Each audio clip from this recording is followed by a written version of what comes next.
pogotovo na faksu, mi je jako pomagala u razumijevanju književnosti.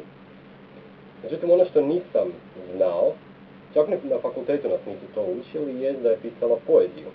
Što je zapravo vrlo zanimljivo, zato što obožavam poeziju.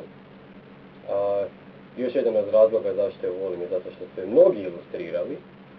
Dakle, imamo Kirinove ilustracije, imamo Bašićeve ilustracije. Dakako, Bašić je bio jedan od onih koji je osuvremenio njezinu književnost. Međutim, mislim da svi manje više pamtimo nju i njezina djela po Kirinovim ilustracijama. Nadam se da se mnogi od vas toga i sjećaju. Ono što ćemo danas napraviti je čitati njezinu poeziju, jednu pjesmu naravno, čisto da ne budemo dosadni. Zove se Suton. Slijevaju se u daljini magle lahke, neke.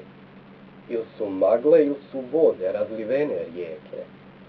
Sagiba se granje krajem, večer ko da tuži, a nad rijekom trepće grakće, jato vrana kruži. Je li dan, ili večer li je? Zvijezde maglom sjaju, klonuo je zapad tihi zasmolom po kraju. Nagiba se, uziže se katarčica tanka, škripi šajka, dršće uže, još i nasred sanka.